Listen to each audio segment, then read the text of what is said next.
but I had no accountability. Let's say I take this table right here, and I train you for free.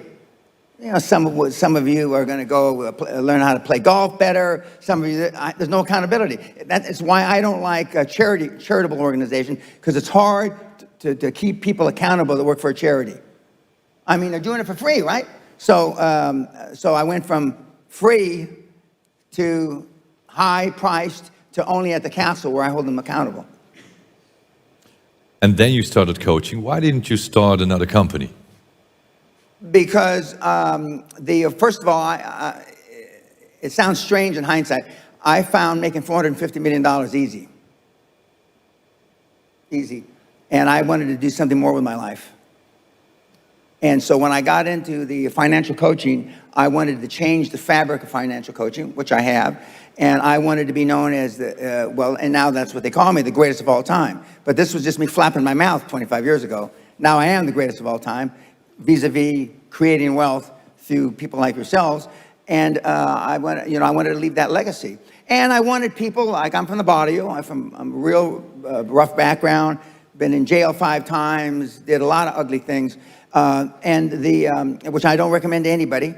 But I'm glad it happened to me, because I know what the other side, like some of you have never been, kicked in the teeth. I know what it is to be kicked in the teeth and my teeth be on the pavement. I know what that feels like. I know the humiliation. Forget the pain. You get over the pain. And I wanted the poor kids to understand that they had a methodology. There was a methodology used by one of them, and I'm considered for poor, although it's hard pressed for me to say how they don't believe that I'm poor now. But I mean, that was once poor and got in a lot of trouble. You can do it if you want to do it bad enough. The operative part of that little description is if you want it bad enough. Muhammad Ali, which used to be Cassius Clay, the great fighter, arguably one of the greatest fighters ever, he was talking shit since he was 14, 15 years old. I'm the greatest.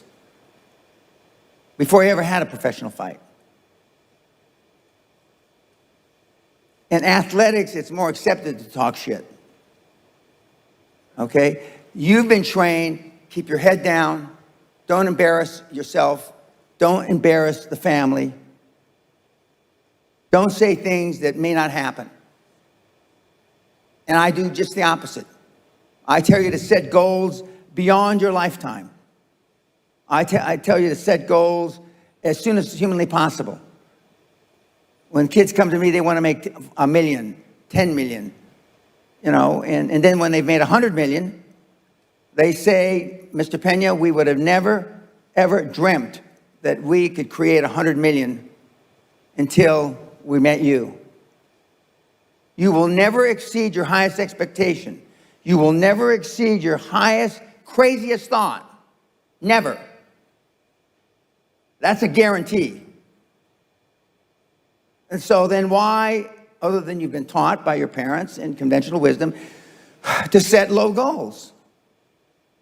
They've told you, the theory is you set low goals so then you can stair-step achievement, and you won't be as disappointed when you fail.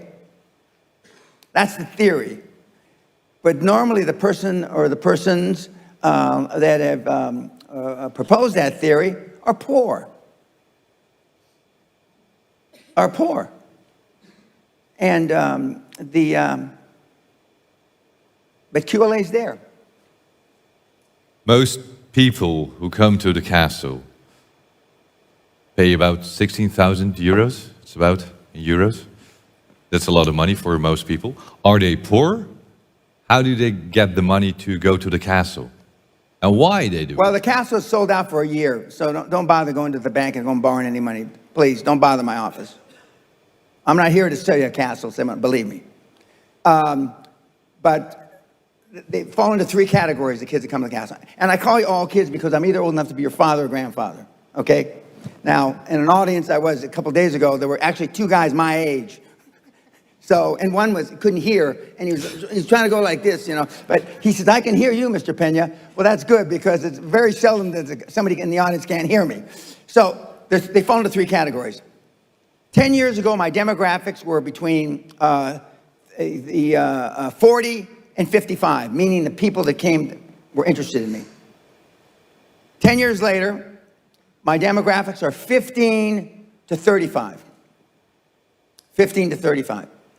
Now, the people that come, a third of them don't have a pot to piss in nor a window to throw it out of. They don't have €2 to rub together. They don't have €2. They've either taken a mortgage out on their house, and in the United States, they can even get student loans, which I don't understand that exactly. But I mean, they get student loans. And of that third, half are still in school, living at home. Okay. The next third have businesses that really aren't real businesses. All they are is they've produced a job for themselves, a job for their wife, a job for their, their cousins. They're doing between 300,000, 400,000, 500,000 euros a year in business and maybe 2 million euros in business. They've got a business that barely gets along. A third of them have been reasonably successful vis-a-vis conventional wisdom. They've got businesses 5, 10, 15, 20 million. We've had some people that actually had some serious money. So those third. But that's no representation of who's successful. Because the third that already have money figure out this is too much fucking work. Okay? The third that's in between, life has a way of catching up. Their mother is dying of cancer. And I'm not saying this because it's funny. Their 9-year-old daughter gets pregnant. 9. And their whole life, you have a 9-year-old daughter that gets pregnant and you keep her, your whole life changes. I've seen it with my own eyes. Okay? And the third, the kids have less baggage. We have kids, the only asset they have is a 15-speed bicycle, which kind of puts the same category you're in. A 15-speed bicycle. For those of you that have done any research at all, on my website, we have teenage multimillionaires flying around in their own jet planes. Teenage multimillionaires flying around in their own jet planes. They understand that? I think they do. Okay. You should be embarrassed. Teenage multimillionaires flying around in their own jet plane. And he's the one that had the 15-speed bicycle. That's why I use it a lot. He's not a teenager anymore. He's 21. If he were standing right here, Josh Kim. He's half Korean, half Caucasian. But the one thing that they all have in common is they're fucking hungry. Hungry for a better life. Hungry for change.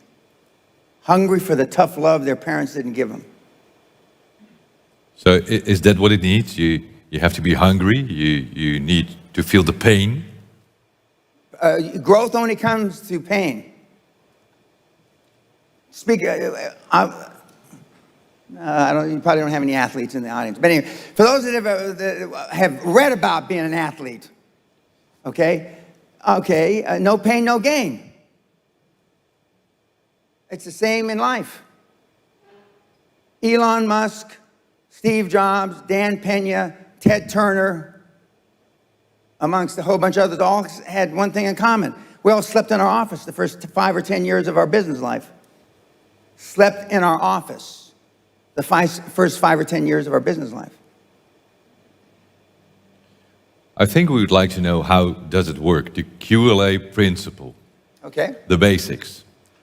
What can you teach? There's only one moving part to the QLA model. How does it work? Okay, I'm going to tell you right now. There's only one moving part. If it was a two-moving part, I couldn't explain it to the Dutch guys. But since it's only got one moving part, I'm giving you the benefit of the doubt that you can get this. Motivated seller. Now, I know it's not politically correct to talk about having sex with 1,000 partners anymore. But rock stars got nothing on Dan Pena. I got more ass than a toilet seat at a fucking bus station. And I was proud of it. How? Because I asked. The squeaky wheel gets the grease. And you've been taught all your life not to ask, to politically fit in. So the one moving part is a motivated seller. Now let's say that this table are all in IT, this table is in manufacturing, this table is in medical services, and this table is in construction.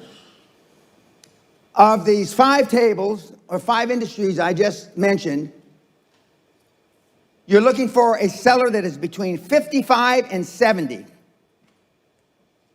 He has no line of succession, meaning he has nobody to leave the business to, because most children today don't want to have anything to do with their parents' business. There's no succession planning. So there's got a guy, 68 years old, he's been in the business 35 years, he's built up a construction company to 5 million euros a year. He makes let's make it even numbers, €1 million a year out of 5 million, which would be a great business, that'd be 20%. What's he gonna do when he drops dead? He's gonna drop dead, right? And who's he gonna leave the business to? The hag he calls his wife. And what is she gonna do with the business? Fuck all, nothing. She's hoping she dies before him, so she doesn't have to be stuck with the business. Why don't the owners plan for death? Because nobody wants to talk about it. Why don't owners have a succession plan, meaning when I die, this is what's going to happen to the business? Because they don't want to talk about it. It's one of the things you don't talk about. It's the only thing I talk about. Okay, so you got a motivated seller. He's got a construction company, 5 million euros a year revenue, total revenue. He makes 1 million after tax. That is your prospect. That is the person you call on. And on the site, we show you how to call on these people, how to find them. How to find them. And 7 or 8 times out of 10, you can finance the entire transaction with no equity. You can finance the entire transaction with commercial debt, or as you say in this country, DEP. Commercial debt. Meaning you don't have to have any fucking money. Now, Naya Rota, which I had the privilege of teaching at back in the 90s,